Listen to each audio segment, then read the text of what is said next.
Hello and welcome to a new episode of Around the World in 7 Days. My name is Neel and I am here with the stories behind the most important international news events of the week. First of all, we will discuss the story behind the partition of Korean Peninsula and why the region is again in the news.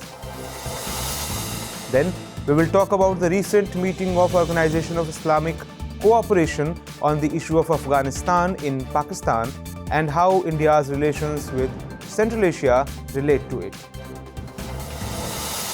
In the end, we will try to uncover the reasons behind Cambodia's outreach towards military rulers of Myanmar amidst voices of protest from other ASEAN countries.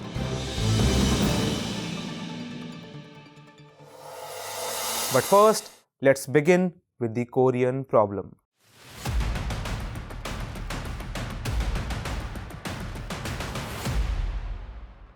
Australian Prime Minister Scott Morrison and South Korean President Moon Jae-in held a press conference recently. Moon Jae said that South Korea, North Korea, the United States and China have agreed to or are ready to declare a formal end to the Korean War. The world heaved a sigh of relief with this announcement made by Moon Jae. The enmity between South and North Korea not only keeps tension high between these two countries but also remains a concern for the world. In 1953, there was a ceasefire, but the war never ended in the formal sense. The relations between the two countries are so fragile and bad that even today, thousands and millions of troops are stationed on the border of these countries. Therefore, today, we will talk about this entire matter. We will tell you the full story of the Korean War. Along with this, you will also get to know how the big powers of the world turned Korea into an arena of war. But first of all, the geographical location of both the countries. South Korea and North Korea are parts of the Korean Peninsula. To the northwest of this peninsula is China and to the northeast is Russia. In the east, the Sea of Japan separates the Korean Peninsula from Japan. In the southwest, the Yellow Sea separates Korea and China. Actually, Korea was ruled by many dynasties. The Silla, Goryeo and Joseon dynasties are important among these dynasties. In 1897, the Kingdom of Korea annexed this region by dethroning the Joseon dynasty. However, by then, Peninsula was already falling under the shadow of Japan's colonial policy. Japan occupied it by force in 1910. But the Second World War changed everything. In this World War that went on from 1939 to 1945, American enmity and aggression overwhelmed Japan. In August 1945, the US carried out nuclear attacks on the Japanese cities of Hiroshima and Nagasaki. Japan was completely defeated and was forced to surrender. This was the time when the opportunity to be free from decades of alien rule presented itself before Korea. Korea gained independence. But another trouble was waiting for it. Actually, Korea became independent from Japan, but this independence was not exactly complete independence. As soon as Japan left Korea, Korea was engulfed in a civil war-like situation. The factions which were united in their quest for liberating Korea now grew apart to eventually form two separate power centers. While the Soviet Union's army occupied the northern part of the Korea, the southern part was occupied by the United States. And hence, after this, South and North Korea were divided along the lines of capitalism and democracy on one side and communism on the other. Since Korea was divided into two parts as soon as Japan left, therefore the foundation of the 38th parallel line, which is roughly the 38° north latitude, was also laid simultaneously. The Moscow Conference was held in December 1945. It was agreed that the Soviet Union, China and Britain would oversee Korea's administration for a period of 5 years. After this, it will get complete independence. But it did not solve any problem. In 1946-47, US and the Soviet Union also negotiated to run the administration together, but nothing proved fruitful. Seeing no solution, the US government decided to conduct elections under the supervision of United Nations in 1948. Its purpose was to make Korea a free and sovereign state. But at the same time, some political groups in South Korea started boycotting this election. Catching this opportunity, the Soviet Union and the Communists also opposed the election and did not participate in it. General elections were held in the southern part in May 1948. Along with this election, the Republic of Korea, that is South Korea, as a nation was announced to be created on 15th August. 3 months later, elections were held in North Korea and a Democratic People's Republic of Korea was formed there as well. A socialist state was established under the totalitarian communist leadership of Kim Il-sung. On the other hand, in South, a capitalist state was established under the leadership of Syngman Rhee. Now you must be wondering that when governments had already been formed on both sides and there was a partition as well, then why did the Korean War take place? Actually, governments were formed on both sides, but these governments did not recognize each other. They both claimed themselves to be the only legitimate government in the whole of Korea and continued to reject the borderline. This stubborn behavior by both the governments laid the foundation of Korean War. Meanwhile, in 1950, the government of North Korea attacked the southern part. The logic behind this was that North Korea wanted to unify Korea by establishing communist rule in the southern part as well. With this began the Korean War. Not only North and South Korean armies fought this war, but it emerged as a battle of superpowers.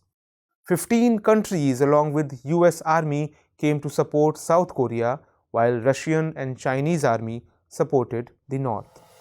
Initially, when North Korea attacked, it easily defeated the South Korean army. By September 1950, North Korea had occupied almost all of the South Korea, but then US appealed to the United Nations to send troops to help South Korea. As soon as the United Nations army arrived, the North Korean army was chased away.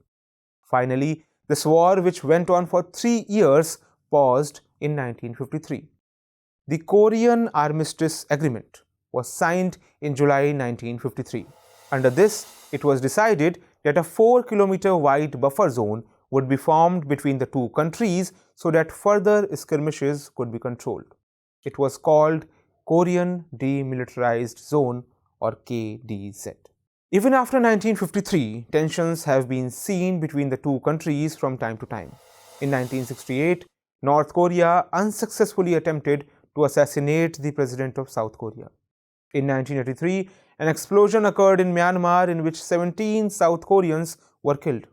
Planning behind this blast was linked to North Korea. Again in 1987, North Korea was accused of bombing and blowing up a South Korean passenger plane. Actually, since 1953 armistice, the two countries are in a stalemate as there has been no comprehensive peace agreement after that. It simply means that the two countries are still technically at war. If you consider the complete picture, you can see that the Korean Peninsula was made an arena of war by the powers like US and the Soviet Union. After the Second World War, both these countries were involved in a Cold War. There was a battle of capitalism versus communism between both these powers. Had these countries wanted, Korea could have been peaceful and unified. But both the powers imposed their respective ideology on different parts of Korea and turned it into an arena of war. Not only did this make Korea witness 3-year-long devastating war, but also a huge difference can be seen between the two parts in the field of development. On one hand, South Korea is on the path of progress.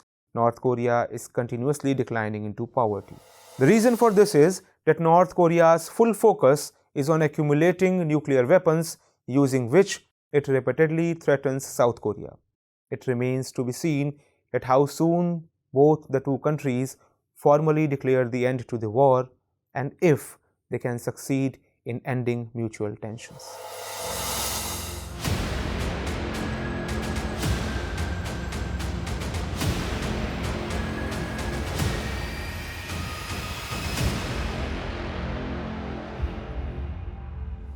Moving on to the next story.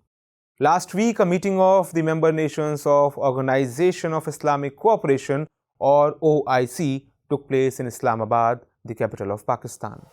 All 57 countries were invited for this extraordinary session of the Council of Foreign Ministers of the OIC. The purpose of this meeting was to discuss the humanitarian crisis and economic problems of Afghanistan. The meeting concluded on 19th December. Interestingly, some events were taking place simultaneously, which gave rise to many speculations. Actually, while Islamic countries were meeting in the Parliament of Pakistan discussing the situations prevalent in Afghanistan, India and Central Asian countries were deliberating in New Delhi on the same issue. In fact, 5 Muslim majority countries of Central Asia, Uzbekistan, Turkmenistan, Kazakhstan, Kyrgyzstan, and Tajikistan, came to India to attend the Delhi Dialogue instead of attending the meeting of the Organisation of Islamic Cooperation. Although the agenda of both the meetings was almost similar, the Central Asian countries preferred India over Pakistan. This intensified political discussions as to what it means and why the foreign ministers of Central Asian countries did not attend the OIC meeting. Therefore, today we will try to understand the implications of Central Asian countries preferring India's meeting instead of one conducted by OIC. We will assess its geopolitical impact, and along with it, the connection of Russia and China to this whole issue will also be discussed. Let us first dive deeper into this entire matter. Pakistan's Foreign Minister Shah Mahmood Qureshi made the announcement regarding this meeting in early December this year.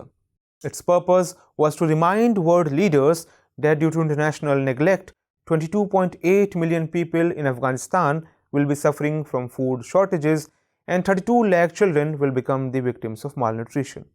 Therefore, the meeting was held to consider the ways to provide resources to the Afghan people and to eliminate problems existing in Afghanistan. A 31-point resolution letter was issued after the meeting. It emphasized the need for an interim government of Afghanistan to be inclusive government and an enabling environment for girls and women in this government as well as in Afghan society. In India's meeting, apart from stressing upon the need of an inclusive government, all the countries also talked about need for strong actions against terrorism in Afghanistan and from Afghanistan.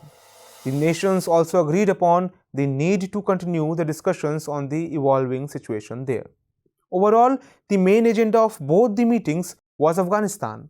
The foreign ministers of all the member countries were to attend the OIC meeting, but the foreign ministers of Central Asian countries decided to come to New Delhi instead of going to Islamabad.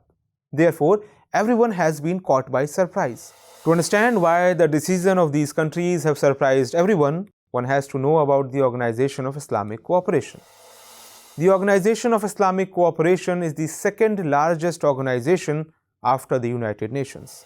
After Arab-Israeli war broke out in 1967, the need for an organization to unite and protect the interest of Muslim world began to be felt, and hence the Organisation of Islamic Cooperation was established in September 1969. Its objective was to unite Muslim countries to help Palestine and put pressure on Israel. At present, it comprises of 57 members. These are the countries which are either officially Muslim countries or where a majority population comprises of Muslims. This organization claims to work as a collective voice of the Muslim world. Its stated purpose is to protect the interest of the Muslims. This organization also tries to keep Muslim countries united. When Israel launched attacks on Palestine in May this year, the OIC began to unite Muslim countries against Israel. Now you must have understood the importance and claims of this organization. Therefore, it is surprising that the foreign ministers of Central Asian countries did not attend this meeting held by OIC and gave more preference to India. If you remember, last month in Delhi, India had called a National Security Advisor level meeting on the Afghan issue. Pakistan had refused to attend this meeting, but these 5 countries of Central Asia attended the event, and this time as well, these countries came to India to attend the meeting. This shows that these countries also want to maintain cooperation with India on the issue of Afghanistan. However, it should also be underlined that the meeting to be held in India was scheduled several months in advance, while the OIC meeting was only announced earlier this month. Still, Central Asian countries could have preferred the OIC meeting if they wanted, but that didn't happen. This also shows that India's credibility is getting stronger in Central Asia. If we look closely at this whole matter, then we will find that the step taken by Central Asian countries in making the choice makes a point of ignoring Pakistan more than ignoring OIC. The reason for this is that this conference was hosted by Pakistan and it wanted to increase and portray its importance among the Muslim nations by calling and hosting this meeting. But the 5 Central Asian countries came together and ignored this meeting, and hence the Pakistan's quest. The growing inclination of these countries towards India has many messages for Pakistan as well. It gives India a clear edge over Pakistan in the region of South Asia. On the other hand, India's rival China will definitely be worried by these developments. The reason for this is that in this region of Asia, India and China are the only 2 countries that are known as big players. But within a month and a half, India has drawn a long and challenging line in front of China by twice hosting the Central Asian countries. Actually, China is not only trying to gain a lead along with Pakistan on the Afghan issue, but is also constantly trying to dominate Central Asian countries. Among these, Kazakhstan, Kyrgyzstan and Tajikistan also share their borders with China. In such a situation, the friendship of these countries with India is nothing but a cause of worry for it. Another angle of this whole issue is that despite being close to China, Russia is maintaining and strengthening its relationship with India because Russia is apprehensive of increasing Chinese influence in the Central Asian region. And when the interests of Central Asian countries is increasing in India, then obviously India's importance for Russia will increase further.